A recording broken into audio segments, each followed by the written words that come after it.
बिस्मिल्लाहिर्रहमानिर्रहीम। अस्सलाम वालेकुम 8 क्लास। बेटा आज हम अपने टास्क का थर्ड डे डिस्कस करने जा रहे हैं एंड हमारी डे जिस दिन का हमारा काम है वो है अप्रैल 22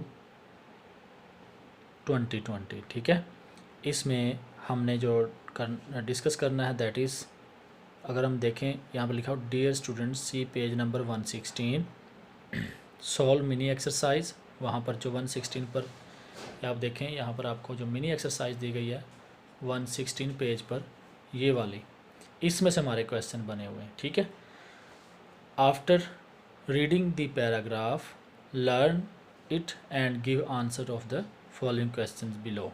ठीक है, इसमें हमारा जो टॉपिक लिया गया है वो है मीटर रूल, यानी कि ये एक्सरसाइज के साथ हमारे पास नेक्स्ट मीटर रूल भी बताएगा। इसके लिए हमारा जो फर्स्ट क्वेश्चन है, the mass of a bag of floor, यानी फ्लोर का एक बैग है, इज़ 10 kg। कितना मैस है उसका? 10 kg। What is its mass in grams. जी बेटे, इस क्वेश्चन के लिए अगर हम देखें तो वी नो बेटा 1 kg is equal to 1000 grams. जब 1 kg is equal to 1000 gram है तो नेक्स्ट हमारे पास क्या आता है, 10 kg is equal to 10 multiply by 1000 grams, यानी वो जो 1 था तो हमने दोनों तरफ 10 से मल्टीप्लाई किया, तो 10 kg is equal to 10 multiply by 1000 grams. जब इसको मल्टीप्लाई करके हमारे पास आंसर आया तो 10 kg is equal to 10,000 grams. ठीक है बच्चे, ये हमें हमारा ग्राम्स में कन्वर्ट हो गया। नेक्स्ट हमारे पास जो क्वेश्चन आता है, सेकंड क्वेश्चन का पार्ट ए है, 75.5 multiply by 10 raise to the power 3 milligrams.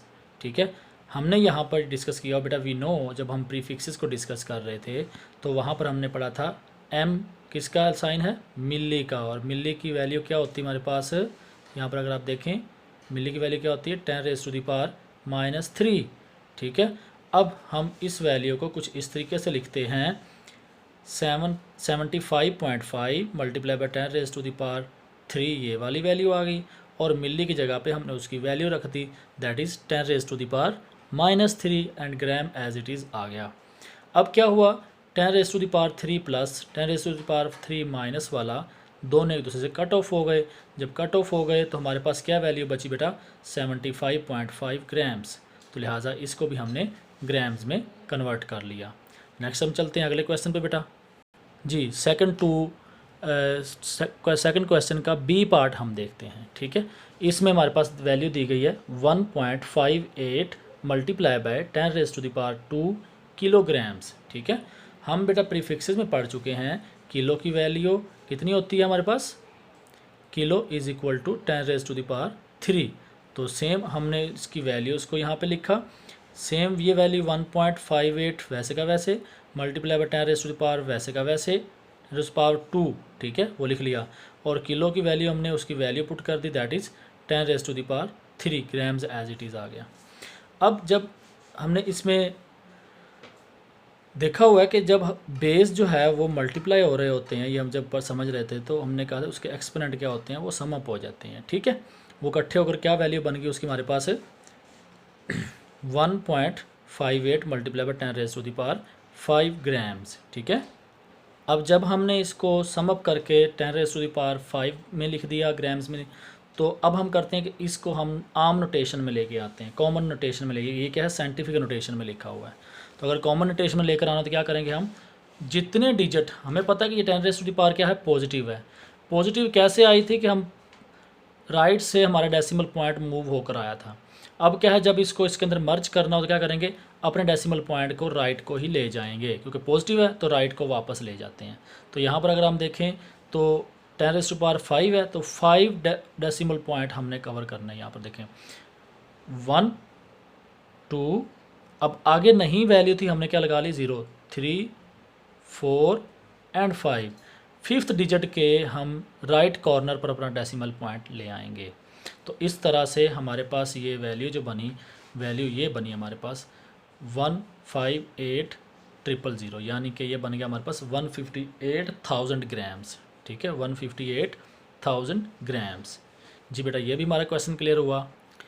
जी बेटा, नेक्स्ट क्वेश्चन में हमारे पास इसी सेकंड क्वेश्चन का सी पार्ट आता है दैट इज़ 440 मिलीग्राम्स। बच्चों इसके लिए मिली के लिए हमने देखा हुआ है कि मिली एम किसका साइन है, हम अगेन पहले भी डिस्कस कर चुके हैं, वो क्या है मिली का, और मिली का मतलब क्या होता है 10⁻³ ठीक है।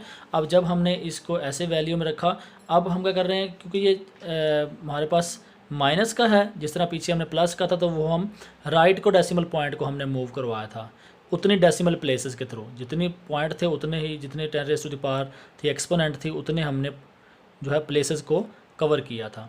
अब हमारे पास 3 है माइनस का, तो माइनस का मतलब कि हमने लेफ़्ट साइड पे जाना है। किधर जाना है, आपने अपने दोनों हैंड रखने हैं इस करके, माइनस है तो आपने लेफ़्ट साइड पे जाना है, ये देखें ये लेफ़्ट साइड इस तरफ जाएंगे, ठीक है। तो यहाँ पर हमारा डेसिमल पॉइंट जिसका नाउ उसका क्या होता है, मोस्ट राइट कॉर्नर पे होता है, ठीक है। जैसे इसका 440 इसका मोस्ट राइट कॉर्नर पे था, तो यहाँ से हमने, हमारे पास 3 है -3 है, तो हम 3 डेसिमल प्लेसेस से हम क्या जाएंगे, लेफ़्ट को जाएंगे। कितनी डेसिमल प्लेसेस, 1 2 3, ठीक है। इस यहाँ पर 3 पे आकर रुक जाएंगे, तो ये क्या हो जाएगा हमारे पास 0.440 ग्राम्स आ जाएगा, ठीक है। और इसको हम ऐसे भी लिख सकते हैं 0. क्योंकि 44 जो है लिखने के बाद जो 0 है वो यहाँ पर कोई ख़ास अहमियत नहीं रखता, तो आप 0.44 ग्राम्स लिख देंगे, तो दैट इज़ इनफ बेटा। जी बेटे, हमारा नेक्स्ट क्वेश्चन आता है question number 2, what do you know about metre rule. Metre rule से मतलब आप क्या जानते हैं, how we can use it for measuring purposes, ठीक है। मेजरिंग पर्पस के लिए हम इसको कैसे यूज़ करते हैं। तो जो फर्स्ट पार्ट है इसका, what do you know about, ये इंट्रोडक्शन है मीटर रूल का। ये अगर अपनी बुक पे देखें पेज नंबर 116 पे, तो ये मीटर रूल का आपके पास तारुफ आ गया है, ठीक है जी। इसके लिए देखें आपके पास मीटर रूल है, ये हमने इसको वीडियो के अंदर जब लेक्चर में बड़े अच्छे तरीके से बेटा इसको कैसे आपने यूज़ करना है, और इसका इंट्रोडक्शन, और इसमें कैसे पार्ट्स में इसको डिवाइड किया होता है, इसका लीस्ट काउंट क्या है, ये सारा कुछ बेटा अगर आप इसकी वीडियो देखेंगे तो आपको और भी अच्छे तरीके से इसको समझ आ जाएगी, ठीक है। और ये हमारा इसका इंट्रोडक्शन हो गया। नेक्स्ट उसने कहा हुआ कि हम इसको यूज़ कैसे करते हैं, तो जब नीचे वाले पैराग्राफ में आएंगे, वाइल मेजरिंग लेंथ और distance between 2 points we must be kept vertically above the reading point, ठीक है। तो आपने आई को कैसे रखना है, इसको मीटर रूल को कैसे रखना है, उसकी लेंथ कैसे लेनी है, तो ये आपको वहाँ पर डायग्राम के थ्रू समझाया भी जा चुका है। और नेक्स्ट हमारे पास क्वेश्चन आता है, how parallax error can be occurred, briefly explain through dramatically, ठीक है। डायग्राम के थ्रू हमने इसको एक्सप्लेन करना है और पैरेलक्स एरर कैसे अकर होते हैं। जी बेटा, क्वेश्चन नंबर 3 के लिए हमने अपनी एक्टिविटी 8.1 को अच्छे तरीके से समझना है, और इसको रीड करके इससे मुतल्लिक जितने भी क्वेश्चन हैं वो हम दे सकते हैं। इसमें अगर आप बेटा देखें हमारे पास how parallax error can be occurred, तो यहाँ पर इसको आप अच्छे तरीके से रीड करें। अगर आई जो है वो वर्टिकली नहीं होगी तो एरर अकर हो जाएंगे, ठीक है। ये आपने यहाँ से आपको समझ आ जाएगी। The wrong position of the eye will give you an incorrect reading, तो such an error due to wrong position of eye is called parallax error, ठीक है। ये आपको बता रहा है। अब क्या है, briefly explain through the diametrically, diagram इसका जब आप बनाएंगे ये वाला डायग्राम, तो आप इसको, ये डायग्राम एक्सप्लेन कर रही है कि हमारे पास पैरेलक्स एरर कैसे अकर होता है। तो इसकी ये पोजीशंस भी हैं, यहाँ पर आप उसको पॉइंट को एक्सप्लेन भी बेटा कर सकते हैं, और डायग्राम को बना के ये क्वेश्चन आपका क्लियर हो जाता है, ठीक है बेटे। अल्लाह हाफिज़।